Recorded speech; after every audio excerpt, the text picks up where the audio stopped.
Hello, everybody. We are back. It's been a while. We are here to talk about the FIFA E World Cup. And basically, they just unloaded a bunch of news about it in the past 48 hours. And so we're kind of going to break that all down. First off, the event is from December 5th through the 8th. They finally got announced after the teams were slowly announcing teams. They were playing qualifiers and all this stuff. So that finally got announced. So it's coming up in less than a month. Supposedly it's in Riyadh. That was on Liquipedia, and then it was taken off Liquipedia. But the CEO of Resolve, who's the England manager, said, "Hey, I'm going to Riyadh, so I'm pretty sure it's there." So very likely in Riyadh yet again, just like the Esports World Cup. On top of that, we have formats, we have players, we have a bunch of news. So let's just begin with the players first. And we won't spend too much time on this, but we'll display them and talk about them briefly. So here we go. Here's your players. Here's how they announce them with their own graphics. It's kind of like kind of an awkward graphic, but whatever. It's besides the point. Some notes. USA. Beast Mode has decided not to go. He said he's building the house. He's got some other stuff going on, so he decided not to go. So Daniel and Atomic are coming with First Killer with Torment as the coach. Coach Sathu wasn't even contacted by FIFA at all for this spot. So that's a little puzzling, but obviously Torment's good too. Most of these teams, though, are bringing like their fourth player, I think due to travel restrictions of like how many players are flown out. Most people are making their sub their coach. So it could also be potentially because of that. Like, hey, Torment could sub in maybe better as well. So there's always that, but he wasn't contacted at all. So we got Coach Torment. So we'll see how that all plays out. So that is USA. A couple other notes. Obviously, France was announced a bit ago. Zen, Vatira, Monkey Moon. A little bit with sub of Farah, so he could be there. A little puzzling, maybe, or not puzzling, but they have so much talent there that, like, no Exotic, the World Championship MVP, but you can't really fault that team too much. But all the teams are listed here, so you can look them all over. Next up, they decided they're doing a group stage, and we'll explain that format in just a little bit. And I have thoughts. Oh, I have thoughts. But first, we'll just bring up the groups themselves. The groups were randomly seeded completely. They just put all the names in a bowl and pulled them out, groups A through B. Bold choice. I would not have done that. I would have at least tried to seed group them, maybe top four, split them up, next four, split them up, yada, yada, yada. Now, as you can see from these groups, pretty lopsided in general. But I think the best 8 teams are at least split up. They're split up a little bit differently. Let's talk about Group B first. Group B has 4 of probably the 5 best teams here. So watch out. That is USA, Morocco, France, and Brazil. They have all those teams. The other 4 are kind of down the line. I would probably put like Chile is probably like 12th best, maybe. Turkey's obviously like their worst. Portugal's pretty far down because of the qualifier process. Didn't even get their best team there. So they're very far down as well. Who else is in this group that I can see? Sorry if it looks like I'm looking the wrong way, but I'm sorry, Morocco. Did I say Morocco? No, I said Morocco, right? I'm sorry. I did say Morocco. Yes. So Argentina is also like kind of 12th best team, like right around that level, I would say. And Chile. We said Chile, we said Argentina, we said Portugal, and Turkey. Yeah, so we got all 4. So those 4 are definitely like a big difference from like 4 of probably the top 5 in the whole tournament. So Group B, kind of lopsided, probably will be the boring group to watch because 4 teams will advance out of these groups to make it to the playoff stage. Group A side doesn't have that strong of teams. They have Saudi and England, 2 of your top 6-ish. And then after that, though, it is like incredibly close. They have a ton of teams all battling out. I'd put like Australia there. I'd put Belgium there, Germany, Netherlands, Spain. They're all in that group. So that group, after the top 2, very exciting to see who kind of makes it out of that group. So Group A will be a fun watch. Or Group A is over here. Group B, probably not a fun watch. We probably already know our 4 best teams. But Group A, very important to be a top seed, so at least you get the worst of Group B. It's also very important in Group B to be a top 2 seed, so you get like those middle of the road Group A teams. But bold choice to make it completely random. I definitely would not have done that. But at least I would say I think the top 8 are split up, but they got a little lucky on that. But Group B definitely very, very top heavy. On top of that, let's talk about the format here a bit. So when it comes to bracket stage, best of 7, 8 teams, everyone has 1 life. Pretty, like normal.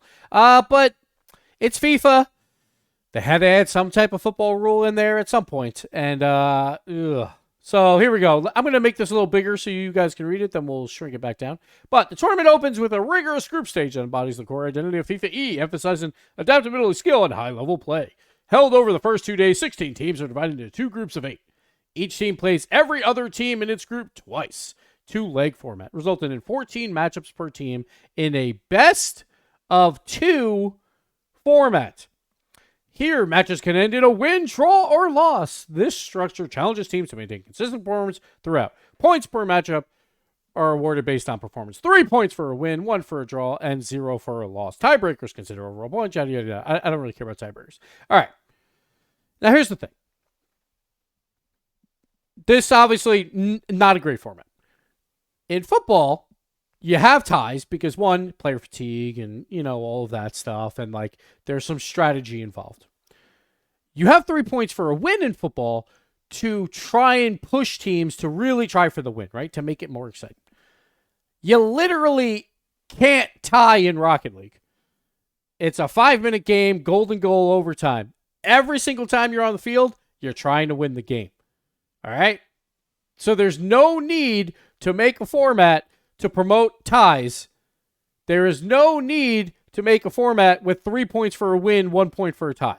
Because teams are always going to try for the win. It's not like, all right, guys, we're playing a tough team. Let's just try and tie them. Let's just try and play defense and let's just try and get the tie.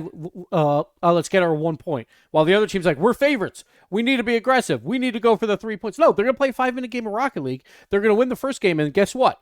Both teams are going to be like, hey, what? It's game 2. It's 5 minutes of Rocket League. We're going to try and win. There is no... It's just trying to add a football rule into something that just absolutely doesn't need it. It just doesn't make any sense. Like, why emulate football in this case when the game already has its way of determining winners very easily? Instead, now we muddy the waters, adding ties. Now, it is double round robin, so that is a plus. For the most part, it's not going to matter too much because teams are going to, find their way through it. But you could have just done best of 3 and just given teams a win, or even hey, if you make it to game 3, you get 1 point, right? Where if you win the series, you get 3, something like that. Or maybe just per game, right? If you win the series 2-0, you get 3 points. If they really want this 3-point system, if you win the series 2-1, you only get 1 point. Or 2 points, and then 1 point for a 2-1 loss. Something like that. Anything like that. It's just, it just doesn't make a lot of sense.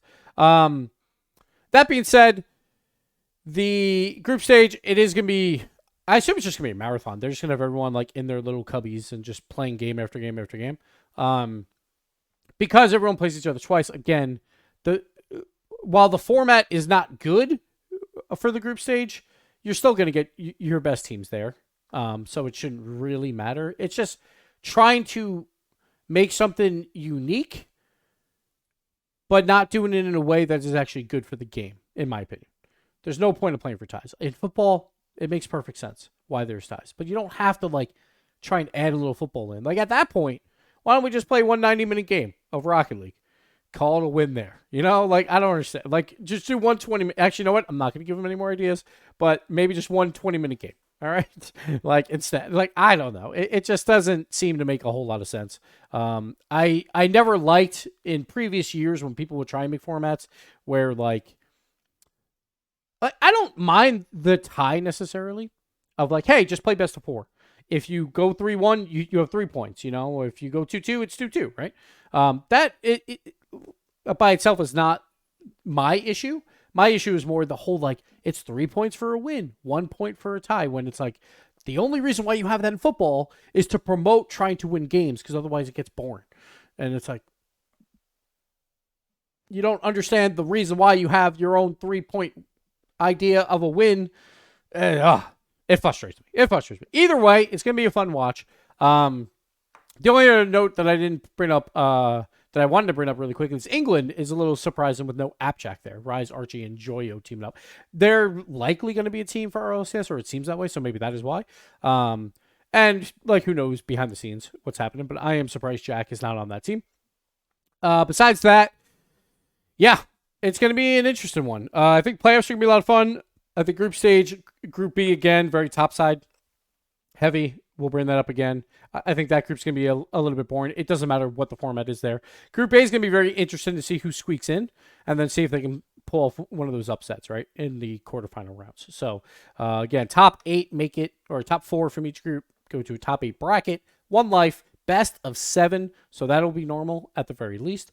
I'm surprised they didn't add, like, if it goes to 7, it's actually penalty kicks. But, you know, hey, maybe that'll be for next year.